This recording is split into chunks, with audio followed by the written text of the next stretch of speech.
8 families are suing Hilliard schools for allowing teachers to wear pride badges that read, "I'm here." Do these parents think that inanimate objects will make their kids gay? Y'all, I'm dying. This video is about rainbows on boy clothing. Hi, my lunchbox when I was that age was a Flintstones lunchbox that looked like a rock. And it had a bone for a handle. Like I took my lunch every day to school in a rock. And I ate my lunch out of a rock.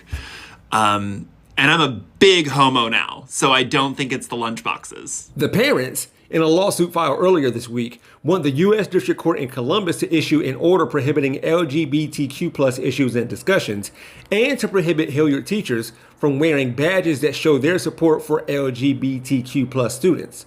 Quote, the parents are asking the court for a declaratory judgment that would affirm their firmly established constitutional rights to direct the upbringing of their children, said Hilliard attorney Joshua J. Brown, who filed a complaint on behalf of the parent plaintiffs. According to a statement by the Hilliard City Schools Union in September, the "I'm Here, Safe Person, Safe Space" badges that some of the 910 Hilliard educators in the district who opted to wear them are, quote, visible symbols of their support to their students who may need it and serve as critical lifeline for the LGBTQ+ students who are in crisis, who need a trusted adult to help. Now, I would be remiss if I didn't mention Title IX. If the law is unclear, if it's being applied correctly in that school district, the rights of parents to know if their child is going by a different name and or different preferred pronouns in class, the role of teachers in a student's safety, their duty to inform families about how a student expresses themselves or identifies, who may not feel safe at home, and so on.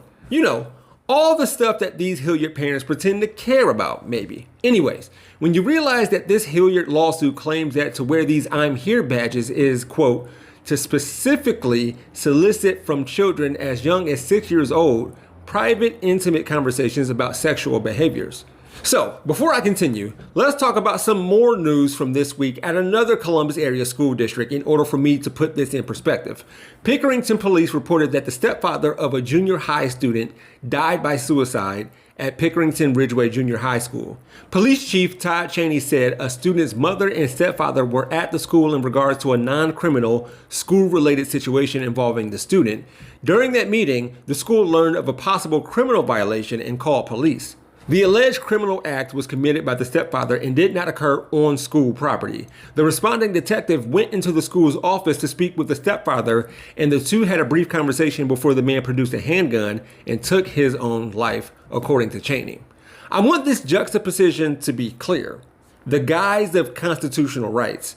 With that said, no student was hurt in the incident, physically. I hope they get and receive counseling and appropriate therapy for what they experience. But guns in and around schools, along with resource officers in these buildings, is an ever-present, increasing danger to students and kids. Sure, there can be multiple dangers to children, yes, but is it in the form of a pen, or a badge, or conversations that stem from those things? And in a country where the accusation of groomer is thrown around recklessly, who's grooming and assaulting these students? According to Matter News, these parents were already given a sign that Hilliard City Schools will take action against grooming.